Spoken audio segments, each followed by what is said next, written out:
Boa noite, bem-vindo ao Descomplicando o Reumatismo. Continuando com a nossa série sobre promessas do começo do ano, nós vamos começar a sonhar. E essa live de hoje, contamos com a presença do Dr. André Hayata e contamos com uma pessoa muito especial, muito legal, que vocês vão amar, que é a doutora Edna, minha xará, psicóloga. Boa noite, obrigada Tá. pelo convite. Tá ok. Então, começando, nós vamos hoje conversar um pouquinho sobre sonhos, né? E se você está conosco agora, você pode também começar a mandar suas perguntas. Então, está aberta a nossa live e nós vamos começar a pensar qual a diferença, ô Edna, entre o sonho e os desejos. Porque às vezes as pessoas têm muita confusão do que é o desejo, do que é sonho. Então, explica para a gente entender melhor. Vamos lá. Desejo é uma coisa mais rápida, é aquilo que eu tenho, vai de prateleira. Eu desejo ir comer um hambúrguer hoje. Ok, eu saio, pego o carro, eu tenho dinheiro no bolso, eu tenho um lugar para ir, eu vou e concretizo o meu desejo. O desejo é mais rápido, o sonho não. O sonho é uma coisa mais elaborada, que requer detalhamento, requer pensamento, requer energia para que você possa dar continuidade a ele. Eu preciso sonhar, eu preciso fazer com que as coisas aconteçam. Para isso, eu preciso me planejar, eu preciso colocar energia, colocar foco e saber principalmente se isso está dentro das minhas expectativas e do meu físico também. Se eu vou conseguir dar conta disso. É muito importante nós termos sonhos. Enquanto nós, como seres humanos, nós temos sonhos. Enquanto a gente tem sonhos, tem projetos, a gente está vivo. Isso é uma coisa muito importante. Como é que um paciente reumático que recebe um diagnóstico de uma doença que pode limitar a vida dele, ele vai fazer um tratamento mais agressivo, que ele vai ter que mudar algumas coisas da vida dele. Como é que ficam esses sonhos e a doença? Eu sei que você, no seu consultório, você recebe muitas pessoas também com esse tipo de problema e uma abordagem, às vezes, difícil para a gente. A gente dá a notícia, infelizmente, a gente não tem esse tempo todo e esse acolhimento, e a gente busca com o psicólogo esse acolhimento desse paciente para ele superar isso daí. Como é que é no seu dia a dia? Então, quando o paciente cheguei com um laudo bastante complicado. Primeira coisa, ok, o que isso vai influenciar na minha vida? Vai influenciar bastante, eu vou precisar mudar muitas coisas. Ou não. Às vezes, o primeiro impacto é aquele: estou com uma doença que é crônica e que vai se agravar demais com o passar do tempo. Vou colocar minha energia no sonho, que é o foco, ou no desejo, que é o imediato. Não, eu vou colocar isso mais longínquo.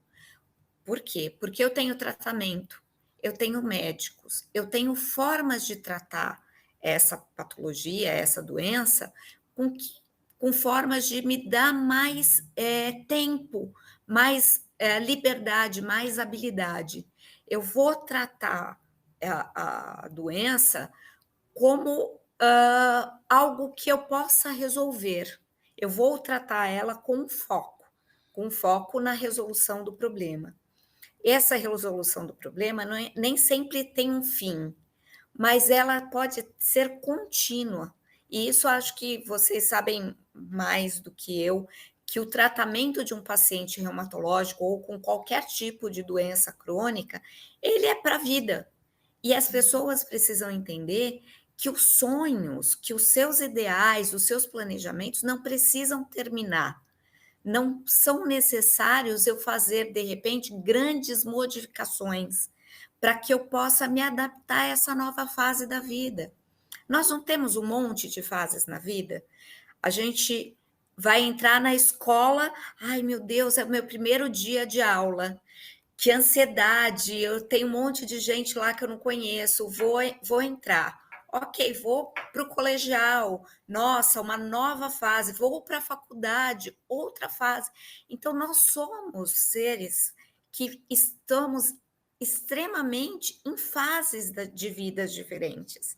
Às vezes, nós precisamos nos adaptar, nos casamos, nos divorciamos, encontramos novos amigos e nós precisamos nos adaptar todos os dias. E é essa adaptação que as pessoas precisam entender. Cheguei no consultório, recebi uma notícia que não é agradável, ok, aonde eu vou colocar minha energia? Me lamentar porque eu tenho a doença ou eu vou colocar foco em como eu vou fazer com que essa doença não me limite, com que essa doença faça parte do meu dia, assim como faz parte almoçar, tomar café, jantar, ir para casa e dormir. Nós temos que pensar nela como uma situação de, de, eh, de adaptação, de fluência. Aproveitando esse gancho aí, eu lembrei uma coisa. A gente não sonha individual. Então, quando a gente tem um paciente que tem uma doença reumática, que vai mudar muita coisa, muda também a família.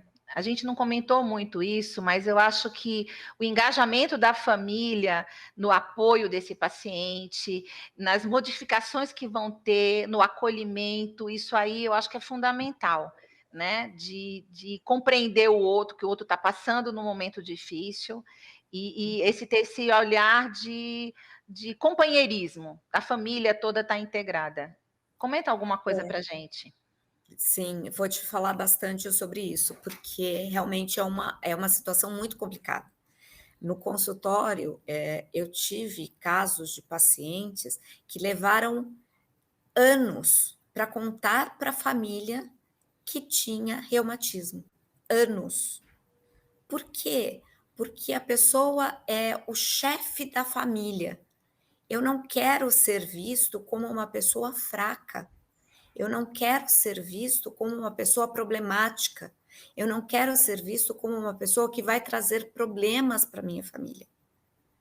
E não é assim. A família, quando a família está engajada e ela compreende as limitações e as necessidades e as angústias que essa pessoa está passando, que esse paciente está passando, ele consegue ajudar e tornar esse dia a dia mais fácil, é mais viável. É aquilo, sonho que se sonha só não é um sonho, mas sonho que se sonha junto é realidade. Então, vamos trazer isso para a nossa realidade. O que é a nossa realidade? A nossa realidade é essa. Infelizmente, eu tenho reumatismo, eu tenho lúpus, eu tenho Crohn, eu tenho uma doença que vai me acompanhar para o resto da vida. Ok, e o que eu posso fazer para mudar isso? Eu posso me adaptar da melhor forma possível. É fácil? Não, Edna, é extremamente difícil. Por quê? Porque nós nos idealizamos como sendo pessoas que somos super-humanos. E às vezes não somos. E a maioria das vezes nós não somos. Nós temos nossas frustrações, mesmo que a gente fale com um paciente, eu falei de reumatismo, de Crohn, que são doenças bastante complicadas, tem diabetes. Quantos brasileiros nós temos diabéticos? Quantas crianças nós temos diabética? Então, se eu consigo trazer isso para minha família, e a minha família compreende a minha doença, e para isso passa pelo viés da informação, o que eu sei da minha doença, como eu sei dela, não é pelo Google, né? Hoje a gente tem os médicos Google aí. Então não é isso, é procurar um profissional adequado, um profissional que possa me dar suporte e subsídio para que eu possa trazer a minha família junto comigo. Às vezes eu vou precisar mudar do andar de cima para o andar de baixo, porque eu não vou conseguir subir uma escada. Aproveitando esse gancho aí que você deu de procurar um reumatologista, no caso das doenças reumáticas, e não procurar o Google, porque às vezes você vai ler uma coisa que às vezes nem vai acontecer, né? E aí, eu gostaria que o André comentasse alguma coisa sobre essa quebra de sonhos.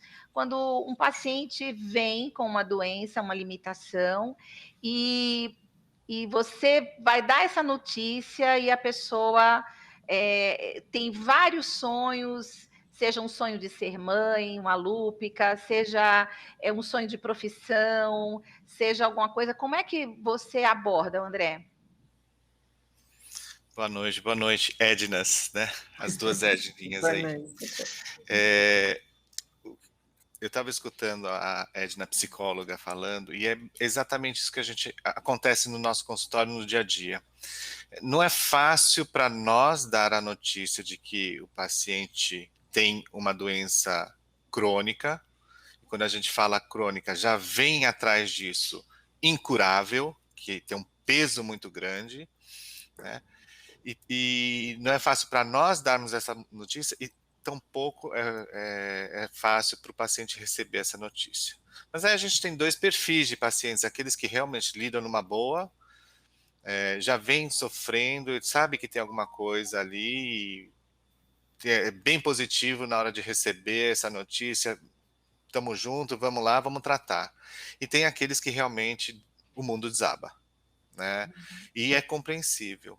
Eu estava escutando vocês falarem do Dr. Google. O Dr. Google vai ensinar a fazer diagnóstico, quais são os sintomas, o que vai acontecer, vai perder o rim, vai ficar careca, vai deformar, vai morrer, enfim, tudo isso. Mas o Dr. Google não tem uma coisa que o ser humano tem, que é a empatia. E a gente precisa perceber no paciente se ele recebeu a notícia bem ou não, né? E quando não receber essa notícia bem, a gente precisa dar um suporte, a gente precisa dar empatia. E muitas vezes nós médicos, a gente acaba ficando muito técnico. Isso é uma consequência, né, de Ninha Reumato, da nossa ultra especialização. A gente acaba ficando muito técnico e por vezes até frio. Mas o reumatologista, ele tem essa característica de que ele abraça, né? Os nossos pacientes são crônicos, eles vão ficar conosco por um bom tempo. Às vezes deixa de ser essa relação médico-paciente para ser mais amigo, e a gente cuidar de quem você quer bem. E aí, essa notícia, quando o paciente não recebe muito bem, e a gente não consegue dar esse suporte psicológico, a gente precisa sim da ajuda de profissionais, né, que fazem, psicólogos e eventualmente até colegas psiquiatras, porque a carga é muito grande para a gente dividir sozinho, né? O paciente, ele realmente desaba. E alguns entram até em depressão. Eu acho que a Edna, né, terapeuta, ela deve ter recebido bastante desses pacientes. E para nós, o fator psicológico, ele é fundamental para tratamento de doença autoimune, né? Nós vemos, sim, é muito claro e nítido quando o paciente, às vezes a gente já sabe que alguma coisa aconteceu na vida desse paciente porque ele entrou no consultório pior do que ele estava da última vez. Às vezes a gente até pergunta, né? Aconteceu alguma coisa? Em crianças com reumatismo isso é muito claro, né? A gente percebe que isso acontece, a criança, ela piorou do nada, não é porque deixou de tomar o remédio, mas teve algum impacto emocional ali. Pode ser, sei lá, a briga com a mãe, com o pai, com o namorado as adolescentes, e até coisas mais impactantes, né? A morte de algum ente querido. Então isso tudo a gente tem que estar avaliando também. E a gente avalia, né, na Reumato.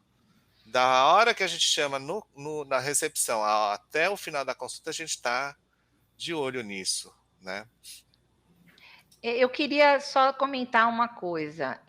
Nós da reumatologia, nós somos muito clínicos. Como as nossas doenças, elas implicam em muitos órgãos, e não só também a parte psicológica, eu acho que é uma das especialidades mais abrangentes, e de você ver o paciente como um todo. Então, isso a gente já tem um pouco dessa empatia, já sabe que tem essa parte psicológica, e a gente procura também incentivar eles a práticas boas, até de pensamentos, de mudança, e programar um pouco da vida dele. E aproveitando, como é que, Edna, você já aborda a parte dos sonhos mesmo, assim, depois que a pessoa já está fazendo o tratamento? Porque o André falou muito bem, tem dois tipos de paciente. Tem um paciente que é sofrido, que vem anos sofrendo, e que quando você chega a um diagnóstico e você começa a fazer o tratamento, ele vê a melhora, é muito gratificante. E lembrando que o reumatismo hoje, nós temos medicações que transformam a vida da pessoa. Tem medicações que, assim, é incrível. Em uma semana, às vezes, você muda da água para o vinho a vida da pessoa. Né? Eu tenho relatos de pacientes que, assim, é uma libertação. E aqueles que são sofridos, eu acho que até no momento eles aceitam a doença, porque ficar vagando sem saber o que tem, pelo menos já tem um norte que vai tratar, já tem um norte. E tem aqueles que levam uma vida, a doença abre de uma forma muito rápida, às vezes até grave, e realmente pega de surpresa o paciente. Então, aproveitando, Edna, eu queria que você falasse um pouquinho exatamente desses planos, projetos, nesses dois polos, né? E também a questão da ansiedade, depressão, que surge disso daí, né? Da doença crônica, a ansiedade porque eu quero melhorar, tá? Eu queria que você comentasse alguma coisa nesse sentido. Tá, vamos lá. Dois caminhos, Edna. Primeiro, quando eu recebo um paciente que aceitou a doença, que aceitou a patologia, eu tenho reumatismo e eu vou tratar ele. Mesmo assim é fácil? Não, não é. Por quê? Porque ou ele já vem sofrendo de anos com isso, ou realmente materializou a situação. Não, olha, o que eu tinha a expectativa de ser alguma coisinha que eu ia tomar um comprimido e ia ficar bom, um pozinho de pirilim-pim-pim, né? Eu costumo brincar com eles, né? E não, quando ele chega para mim assim, a gente consegue trabalhar esses sonhos em adaptações. Eu tinha o sonho, vou contar um caso de um paciente. O paciente chegou no consultório novo, jovem, com um reumatismo já bastante complicado, que o sonho da vida dele era ser jogador de vôlei profissional. Como é que ele vai fazer isso? Com o joelho já rígido, tornozelo já rígido, se torna inviável. E aí esse sonho deixa de ser um sonho para ser um martírio. Eu vou sofrer, poxa, eu tinha tanta esperança em ser um jogador de vôlei e agora eu não posso mais. Era o que eu queria ser. Ok. E o que a gente pode transformar isso? Não existe mais nada relacionado a esse vôlei que você pode fazer? Então, eu fui trabalhando com esse paciente especificamente, o que ele poderia fazer para que ele pudesse ainda estar envolvido com essa situação de vôlei, mas não dentro da quadra, não jogando profissionalmente, não jogando efetivamente. Mas ele conseguiu se adaptar, ele foi ajudar ser técnico, ele foi estudar, ele foi fazer cursos, ele foi se envolver de outras formas. Hoje, eu pergunto para ele, e aí, como é que você está hoje? Estou feliz. Por quê? Porque eu consegui me adaptar. E na nossa vida, nós precisamos nos adaptar a todos os momentos. De novo, aquela escola, eu vou para a escola, eu preciso me adaptar à nova estrutura, às regras, ao professor lá na frente, como é que vai ser. Então, se eu tenho essa abertura, essa possibilidade de me adaptar, por que não? Esses pacientes são mais tranquilos, eles conseguem realizar o seu sonho de forma mais amena, se adaptando. Agora, quando o paciente chega e ele ainda não aceitou a doença, que ele ainda não se reconhece nessa doença, aí é mais difícil. Por quê? É mais sofrido. Porque ele chega num momento que ele não dá conta. Tem um paciente com Crohn e que ele vai de 8 a 10 vezes a cada 5 horas no banheiro. Então, como é que ele vai viver assim? Agora o quadro dele já está entrando num estágio mais controle, mas ele perdeu muito peso, ele se debilitou muito. Agora ele está entendendo que existe tratamento, e eu acho que é esse o primeiro caminho para aceitação. Existe tratamento.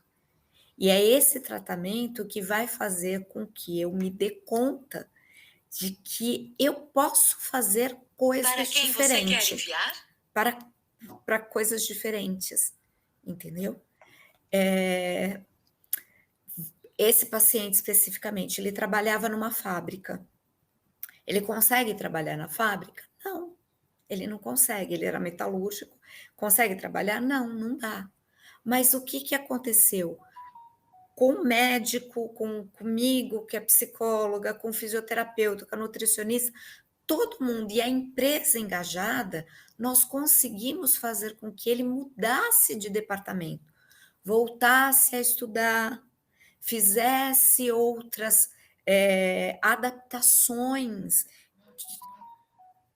Precisava que ele visse que existe possibilidade. E eu acho que essa é a palavra fundamental de ordem.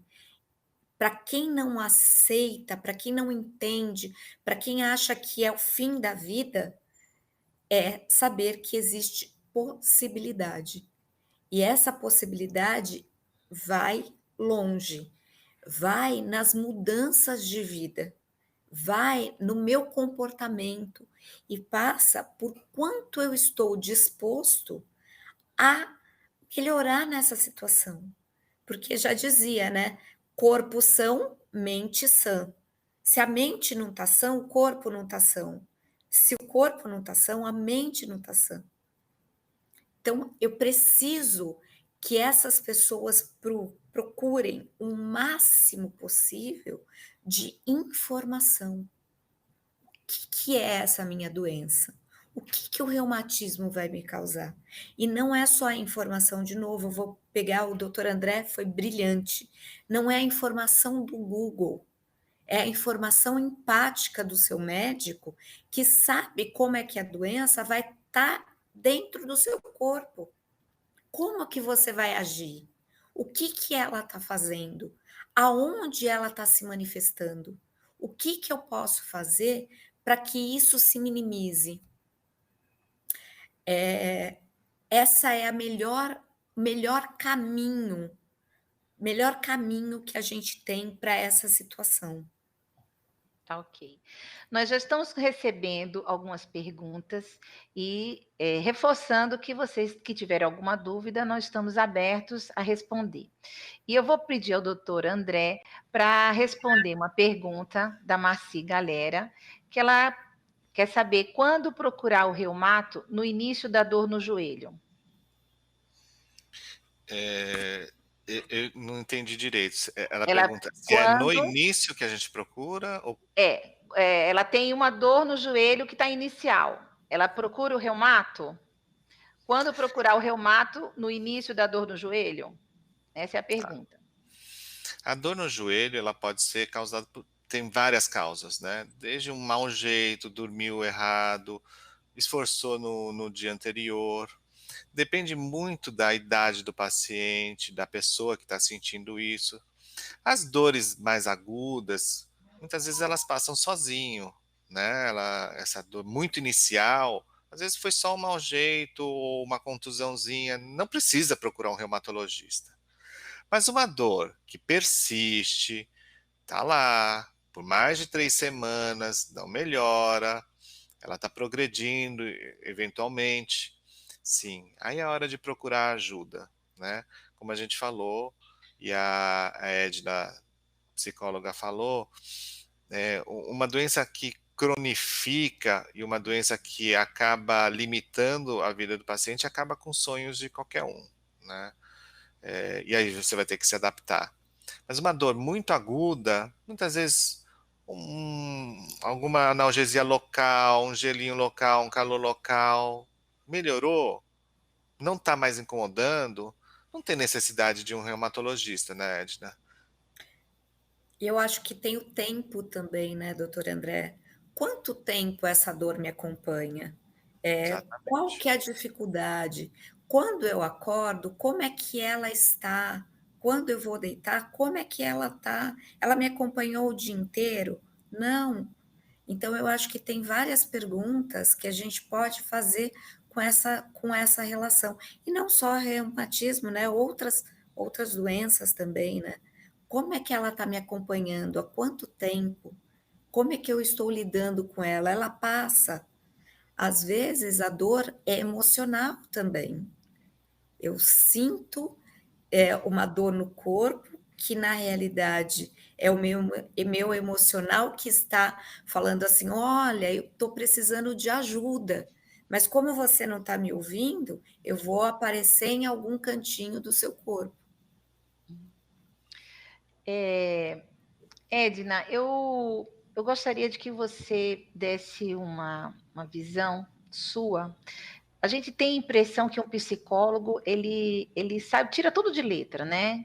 Assim, tudo que aparecer, ele sabe como lidar, ele não tem problema, sabe lidar com ansiedade, com depressão, com esses sentimentos, né, humanos. E a gente tem a impressão que o psicólogo não, ele não tem nenhum problema. E se você sentir a vontade de você ter a sua experiência como paciente, porque lidando com tudo isso, porque às vezes é muito.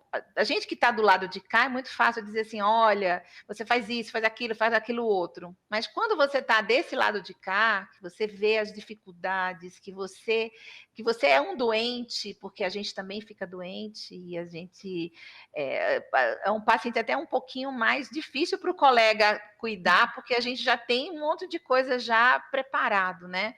Olha, eu vou ver isso, eu vou fazer isso. Então, eu gostaria da sua experiência como paciente. Não é fácil, de novo, a gente não é super-humano.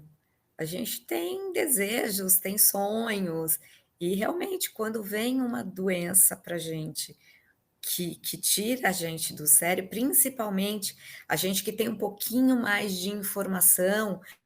Eu estou na área da saúde há muitos anos, então você fala assim: opa, aconteceu comigo. Eu tenho lúpus, tá super controlado, assim, há anos. Eu estou com 52 anos e meu diagnóstico foi com 33 anos. Então, foi muito difícil também. Fui para outro profissional, amigo, olha, espera aí que agora a coisa está um pouco complicada, está difícil, vamos lidar com isso. Mas o meu foco estava na solução e não na lamentação. Então, foi difícil, muito difícil, até hoje. A gente tem que tomar medicamento, a gente tem algumas restrições. Ok, como é que eu lido com isso? Eu tenho a opção de lidar com isso, pensando como eu vou facilitar a minha vida e a da minha família, ou como eu vou deixar a minha vida mais difícil. E para mim, e isso é muito pessoal de cada um, eu aprendi que quando você se possibilita a se olhar com carinho, com atenção para você mesmo, não com o olho de, pô, você não serve para nada, você não presta para nada, tinha que ser com você, né? Aquela nuvenzinha do uruca pairando sobre a cabeça, né? Como é que você vai lidar? Eu vou sofrer mais do que eu preciso ou não? Eu tenho a possibilidade e a escolha de lidar com isso de uma forma mais amena. Tem limitação? Tenho. Preciso tomar corticoide? Preciso. Isso pode me causar vários outros problemas? Pode, mas o que eu faço para amenizar? Eu vou procurar profissionais que possam me ajudar. Então, é esse o caminho.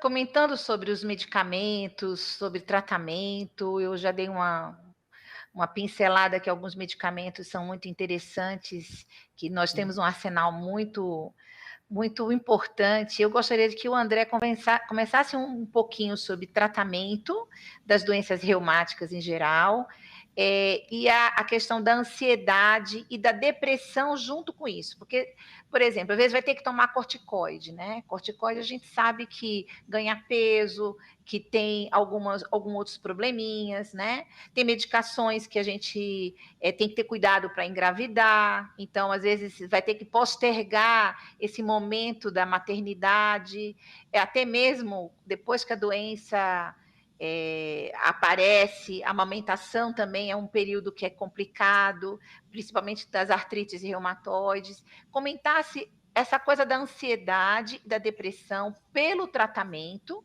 né? E como é que isso a gente pode trabalhar melhor com o paciente? Bom, a gente precisa, né, dividir os reumatismos nesses dois grandes grupos que a gente sempre orienta aqui no Descomplicando. Existem os reumatismos inflamatórios, que são causados por alteração inflamatória e alterações principalmente no sistema imunológico da pessoa. Então, o próprio organismo, o próprio sistema de defesa acaba se exacerbando e atacando o próprio corpo. São as doenças que a gente chama de autoimune. E tem aqueles reumatismos que são mais relacionados ao processo de degeneração, de destruição, do envelhecimento. Em relação aos remédios, o que mais causa um desconforto no paciente, ou uma angústia, ou dúvida, são aqueles que vão mexer no sistema imunológico, né? As medicações que a gente usa para tratamento de processos mais degenerativos, como artrose, tendinites, elas são mais tranquilas de se dar, tem bem menos efeitos colaterais, né? Osteoporose também, por exemplo, é um reumatismo que vai afetando o osso, vai enfraquecendo os ossos. Então, essa parte, né, dos reumatismos é bem mais tranquilo, os pacientes normalmente aceitam bem os tratamentos, eles têm a dúvida de quanto tempo vai tomar, né? Muitas vezes a gente fala, um processo degenerativo é para o resto da vida, quer dizer, graças a Deus que você vai envelhecer, né? Porque só não envelhece quem morre antes, não é isso, Edna? Então, a gente pode orientar o paciente que ele vai ter que tomar, né, por um longo período, mas não são medicações tão restritivas. Já aquelas medicações que vão mexer no sistema imunológico, eu sempre falo para os pacientes, né, a gente é que nem um cozinheiro, se errar na mão, a gente erra o tratamento. Nem muito e nem pouco. E aí a gente precisa da parceria com o paciente, né? Não adianta nada eu falar, olha, toma 2 vezes ao dia, ou toma 1 vez ao dia, e o paciente acaba tomando errado, ou não tomando. E isso é muito comum, né? Ele lê a bula, e bula é uma coisa que foi feita para a gente não tomar o remédio, né? Porque lá está descrito. Assim, caiu um fio de cabelo, é obrigatório por lei que esteja na bula. Mas isso vai acontecer com você? Não. Ou pode até acontecer, mas é o que a gente fala de risco calculado, né? Se o benefício que a medicação vai te trazer é maior do que o malefício, vamos oferecer o melhor tratamento. Então, se a gente erra, né, na dose da medicação, a gente vai causar algum malefício. Então, a gente precisa muito que o paciente seja parceiro no tratamento. Ele tem que, primeiro, aceitar que aquela doença existe, e aí a gente conversa muito, e eventualmente a gente vai precisar da ajuda de um psicólogo, e a partir do momento que ele aceita, tá bom, eu tenho essa doença, ele tem que também aceitar se tratar, né? Vamos lá, vamos encarar essa doença de frente, vamos combater. Eu não posso deixar de sonhar, eu tenho uma vida inteira pela frente, eu quero estar normal. Eu vou estar curado? Não, mas eu vou estar normal. Eu quero viver a minha vida como se eu não tivesse mais a doença. Isso é importante. Então, se o paciente muitas vezes sabota, né, Edna? Ele fala: não, tomei e não tomou medicação, ou toma da forma que não é adequada. A gente pede para tomar, tem medicação que a gente pede para tomar uma vez por semana. Aí o paciente não escuta, toma todos os dias, né? Uhum. Ou as medicações são auto-injetáveis, ele não segue direitinho as orientações, aplica errado. Com certeza tem maior chance de dar alguma coisa errada aí no caminho. Mas se ele fizer direitinho, com as orientações do médico dele, e avisar, olha, a gente não é dono da verdade, né? Então, assim, Claro. eventualmente, a gente dá a medicação pensando no bem do paciente, pensando em melhorar a qualidade de vida. Mas tem gente que não se adapta àquele tratamento. Então, ele precisa avisar, né? A gente precisa saber, e da mesma forma que a gente pede para que o paciente se adapte a uma nova realidade, nós médicos, a gente precisa adaptar o nosso tratamento à realidade do paciente, né? Se a gente fica vendido na história, a gente não tem a informação correta, ou se o paciente se auto-sabota, a gente não vai conseguir ajudar muito ele. Muitas vezes, o psicólogo que vem, porque existe, sim, a ética, né, profissional, que a gente não fica falando para Deus, o mundo, o que nosso paciente tem, mas quando a gente referencia ou indica para um colega para acompanhar conjuntamente, existe a comunicação entre os profissionais. E muitas vezes a gente acaba sabendo de alguma coisa que falou para um outro colega, para o colega que está acompanhando em conjunto, e a gente ficou sem saber e a gente acaba chamando o paciente de volta para a gente readaptar esse tratamento. Então, a comunicação é fundamental, né, Sim, entre o paciente e o profissional e, eventualmente, entre os profissionais também. sim. Chegou uma pergunta aqui da Silvia Aparecida, que ela conta que foi diagnosticada com artrite psoriásica, receitado tofacitinib e leflunomida e tomando de outubro a dezembro, né? E comentar um pouquinho sobre as artrites, que eu acredito que é um diagnóstico, às vezes, pode ser fácil se a pessoa tem a psoríase, né, André? Mas quando a pessoa não tem umas dores que é difícil, até confunde com fibromialgia, né? E você comentasse um pouquinho da artrite psoriásica e o tratamento aqui, que a Silvia comentou aqui. Tá. Exatamente o que eu estava falando, né? Essas são medicações que vão mexer no sistema imunológico do paciente, tá? Então, é uma doença autoimune, onde o sistema imune bagunçou. Ele resolveu bagunçar e, em vez de só fazer o papel dele, que é defender a gente contra infecções, ele resolveu atacar o próprio organismo da pessoa. Então, o que a gente dá? A gente precisa lançar mão de medicações que ou regulam, né, traz esse sistema imunológico para o normal novamente, regulando, que a gente chama de modulando, são os imunomoduladores, ou se não tem como, a doença está muito agressiva, o sistema imune está atacando para valer, né, a pele, no caso da artrite psoriásica, as juntas da artrite psoriásica, né, coluna, enfim, as articulações, a gente precisa fazer com que esse sistema imune baixe a força dele, né? São os chamados imunossupressores, ele vai suprimir o sistema imune.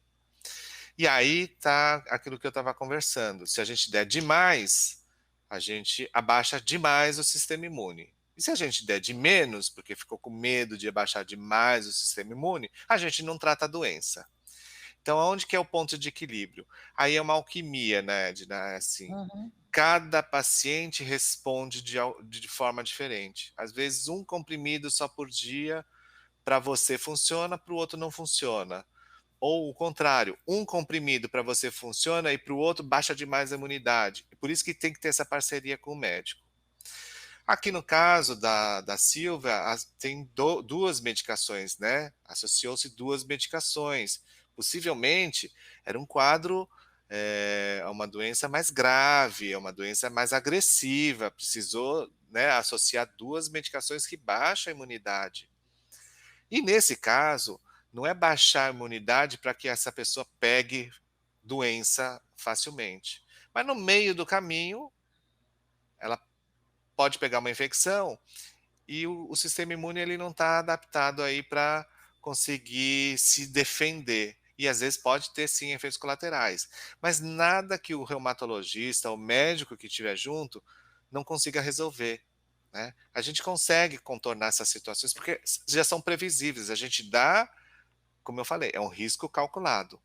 Então, de novo, não é para ter medo de fazer o tratamento, falar que a vida acabou porque vai tomar medicação, que vai baixar a imunidade, ou que vai ficar careca, ou que vai engordar. Não. Converse com o reumatologista, continue sonhando os seus sonhos, mas faça o tratamento para que a doença não evolua. Uma coisa importante é que é um momento, o paciente que recebe um diagnóstico de uma doença crônica, é muito importante que ele se conheça. O autoconhecimento é muito importante porque você tira alguns dogmas que você tem, você parte para outros entendimentos, você se conhece. E esse autoconhecimento, ele fortalece a gente para ter motivação para as realizações. Não deixar que o reumatismo, que qualquer doença ou às vezes situações, deixe que a gente sonhe. E esse sonho daí, ele tem algumas características para que você consiga efetivamente ele se tornar realidade, porque existe o sonho que a gente coloca na cabeça, e eu um dia vou fazer e tudo. E eu gostaria de que você comentasse assim, que a gente tem que ir atrás dos nossos sonhos, independente se você tem doença ou não.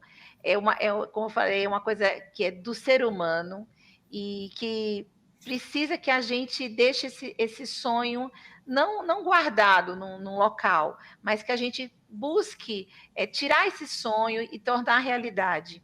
E, então, eu queria que você comentasse alguma coisa das características que a pessoa deve ter para que esse sonho torne-se realidade. Por exemplo, alguém fala assim: olha, eu quero ganhar na loteria esportiva, mas eu nunca joguei, não vou lá jogar, como é que eu vou ganhar? Eu quero isso, mas eu não vou atrás, eu não busco, eu não vou fazer nada, fica assim, ah. E outra coisa, às vezes a gente acha que a gente coloca um sonho, né, André? A gente põe um sonho que diz, André, você vai realizar o meu sonho, né, André? Então, um papo que a gente teve anterior, e eu queria que você falasse mais esses sonhos. Quais são os elementos interessantes para a gente tirar esse sonho da cabeça e começar a ele se tornar realidade? Vamos lá. Primeiro, precisa ter um sonho. E esse sonho precisa ter a demanda. Ok, eu quero ser milionário, né? Quero ganhar na loteria, quero ser milionário porque eu ganhei na loteria, mas se eu não jogar, não vai rolar. Então eu preciso ter a demanda. Qual que é a demanda? É o sonho. Ah, eu quero. Tá bom.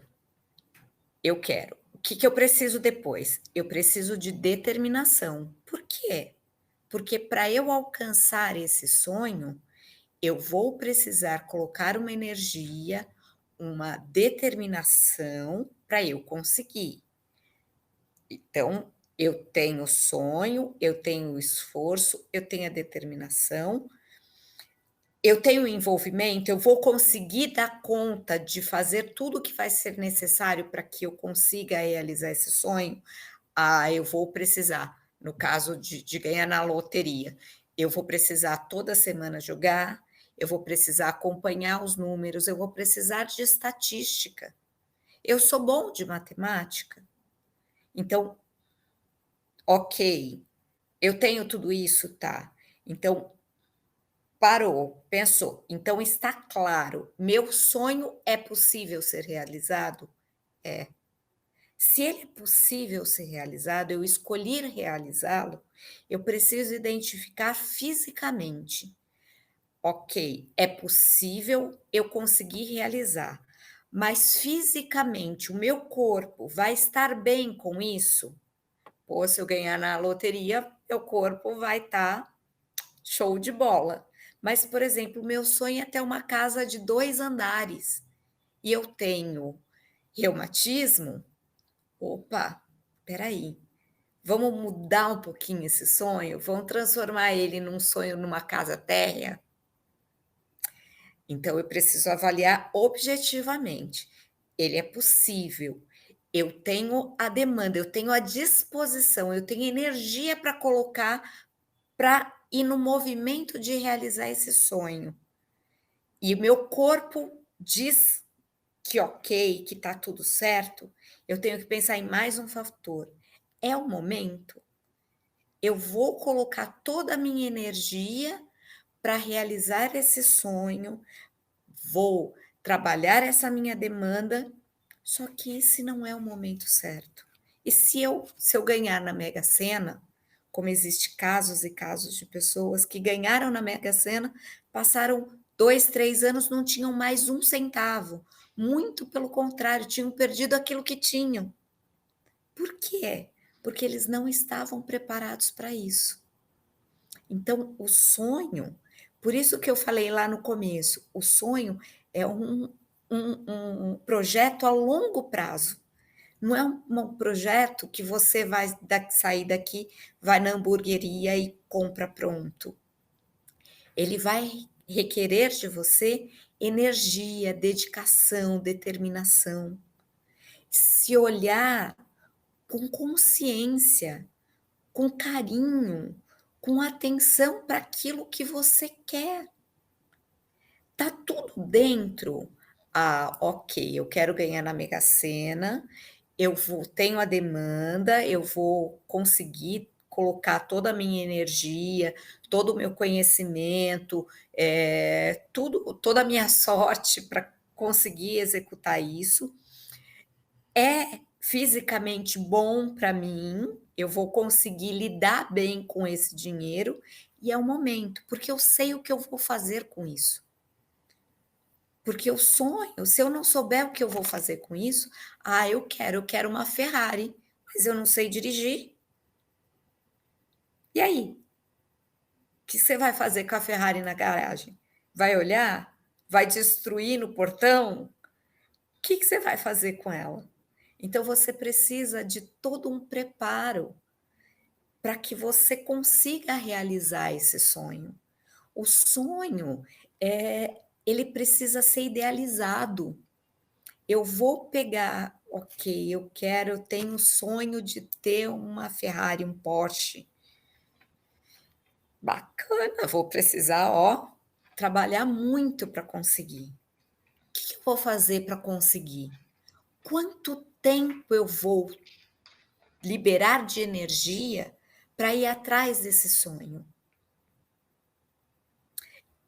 E aquilo lá que você falou, Edna, o sonho às vezes não é um sonho sozinho, é um sonho que envolve outras pessoas. Eu tenho sonho de engravidar. E aí? É um momento? Eu estou tomando um imunossupressor. É o momento? É o momento mais adequado?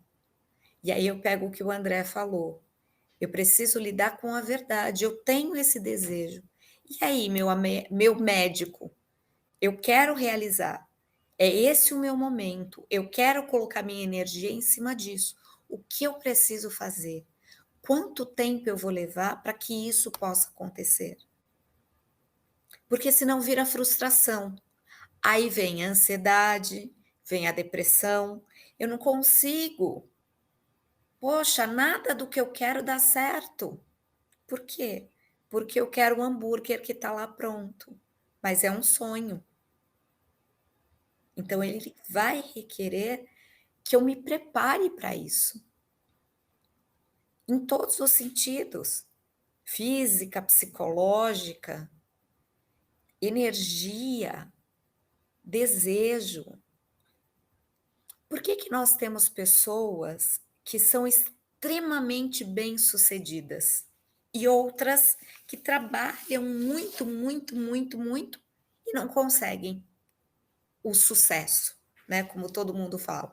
Embora sucesso para mim é uma coisa muito particular de cada um, mas consegue chegar lá. Por quê? Porque o sonho está planejado. Eu segui todas as etapas para realizá-lo.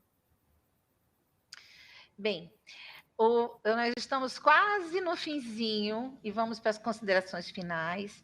Quem tiver mais perguntas, podem deixar no nosso chat aqui, que depois a gente vai tentar responder da melhor maneira possível. Eu gostaria de deixar o André deixar suas considerações finais.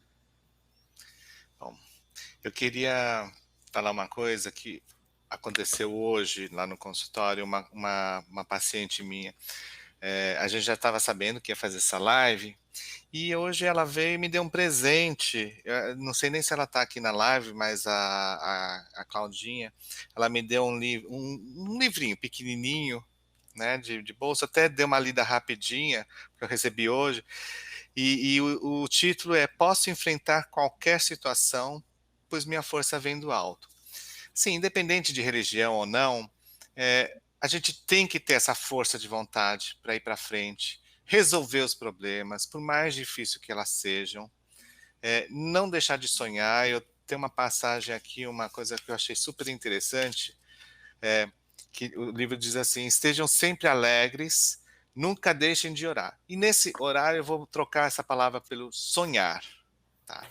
Então estejam sempre alegres, nunca deixem de sonhar. Sejam gratos em todas as circunstâncias. Esse é o dom da vida, é o que é a diferença entre você ter um relacionamento com o médico e com o Google, né? Você pode sim fazer o diagnóstico, fazer o tratamento, continuar a viver, porque a gente está aqui para isso, né? Nós profissionais da área de saúde, a gente está aqui para ajudar vocês a ter uma melhor qualidade de vida. E não deixem de sonhar. A hora que vocês deixam de sonhar, como a Edna falou, né? Se deixar de sonhar gera frustração. E sonhos não realizados são somente ilusões, né? A gente não vai concretizar nada, tá bom? Sim. Edna, agora as suas considerações finais. Eu queria ler, tem um coach, inclusive, que é o Vilela da Mata, que ele fala assim: não importa o quanto a vida lhe mostra o contrário, não importa qual é o seu desafio, todos temos escolhas. Eu escolhi seguir em frente e encarar a doença da melhor forma possível. Eu escolhi seguir o caminho e seguir os meus sonhos, com adaptações, com percalços no meio do caminho, porque a vida não é fácil. A gente sabe disso. Ela traz mais problemas do que soluções. Mas se eu só olhar no problema, eu não vou olhar a solução. Eu não vou enxergar a solução. Então, procure a solução. A solução, às vezes, está perto, está num grupo de apoio. Procure a solução. Eu acho que esse é o melhor caminho. Eu gostaria de deixar algumas coisas rápidas. Eu gostei quando você falou sobre ciclos, e uma coisa que eu uso muito. Abrir ciclos, aliás, fechar ciclos e abrir ciclos. Eu acho que é muito importante a gente ter esse ciclo determinado, né? Seja em qualquer área da sua vida. Se você mudou de uma escola e foi para outra, se você terminou uma faculdade, se você começou um novo emprego, se você saiu desse emprego e foi para outro, são ciclos, ciclos da vida. E fechar ciclos e abrir ciclos. E toda vez que você abrir um ciclo, você colocar assim: eu vou ser feliz. E eu gosto de eu tirei algumas frases, né? O momento que você decide mudar é o momento que você muda o seu destino. Na incerteza do amanhã, escolhi hoje para ser feliz. E 3 regras simples da vida. Se você não for atrás do que você quer, nunca você vai ter. Se você não perguntar a resposta, vai ser sempre não. E se você não der um passo à frente, nunca sairá do lugar. Então, não desistir dos nossos sonhos, não desistir de ser feliz, independente da situação que você esteja. Talvez a coisa mais importante é que eu determino que eu vou ser feliz, apesar de. Tem horas que é muito difícil, não vou te dizer que seja fácil. Tem momentos que a gente passa e que a gente às vezes tem que se agarrar a isso, né? Mas seja feliz, em qualquer situação, seja feliz. E aí, com isso, eu fecho a nossa live de não deixar de sonhar e que nossos pacientes eles tenham essa liberdade de sonhar e concretizar os sonhos. O caminho para a realização do sonho, às vezes você nem chega no sonho que você quer, mas o caminho você vai aprendendo durante esse caminho, tá? Então, eu deixo uma boa noite para todos. Obrigada ao André por estar aqui conosco. Edna, você é uma fofinha, viu? Amei. Quem sabe os ouvintes aqui, a gente faz uma segunda live com outros temas ligados também a projetos e sonhos, de como a gente realmente implementar. Muito obrigada a todos e até breve. Obrigada.